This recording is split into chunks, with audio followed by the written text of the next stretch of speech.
markuu arkay xeer lambar 2 qaybtiisa koobaad ee maamulka hantida qaranka qodobka koobaad oo qeexaya in dhammaan dekedaha iyo garoomada dayuuradaha ha ahaadeen kuwa rayidka ah ama kuwa ciidanka ay yihiin milkiyad qaran sidoo kale qodobka 3aad isla xeerkan oo qeexaya inaysan jirin cid si gaar ah u sheegan karta hantida qaranka ayna tahay lama taabtaan markuu arkay qodobka 69aad faqradda koobaad oo qeexaya in golaha shacabku awood u leeyahay curinta sharci cusub oo aan ka ahayn miisaaniyadda sanadlaha asagoo ku kulansan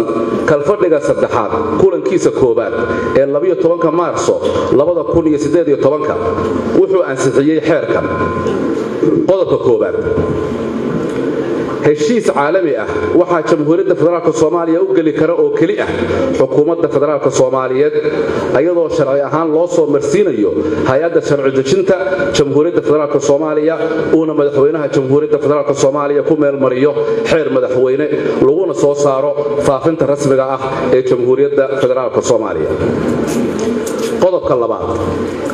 faqradda koobaad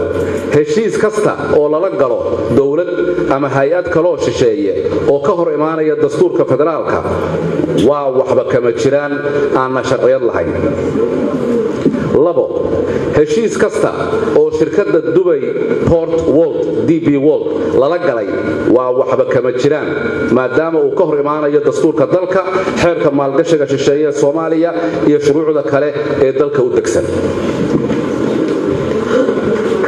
faqradda 3aad shirkadda Dubai Port World DP World oo si bareer ah ugu xadgudubtay siyaadada madax bannaanida midnimada iyo badqabka dalka jamhuuriyadda federaalka Soomaaliya waxa saadaradeed shirkaddan laga mamnuucay dalka qodobka 3aad faqradda koobaad ra'iisul wasaaraha xukuumadda federaalka Soomaaliya waxa la farayaa inuu si degdeg ah u gaarsiiyo xeerkan madaxa xukuumadda dawladda isu taga Imaaraadka Carabta UAE kuna wargeliyo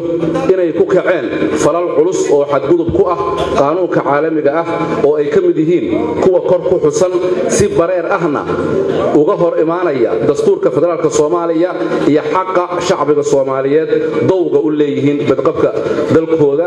ilaalinta gobonnimadiisa iyo midnimada gayigooda faqradda 2 waxaa kaloo la farayaa ra'iisul wasaaraha xukuumadda federaalka Soomaaliya inuu si degdeg ah baarlamaanka federaalka Soomaaliyeed u herkoono tallaabooyinka iyo hawlgallada xukuumadda ay ku ilaalinayso sareynta dastuurka iyo badbaadinta midnimada gayiga Soomaaliyeed qodobka 4aad baarlamaanka federaalka Soomaaliya wuxuu dhammaan shacbiga Soomaaliyeed ugu baaqayaa inay u istaagaan gudashada waajibka saaran muwaadin kasta oo Soomaaliyeed ee difaaca dalka iyo ilaalinta midnimada qaranka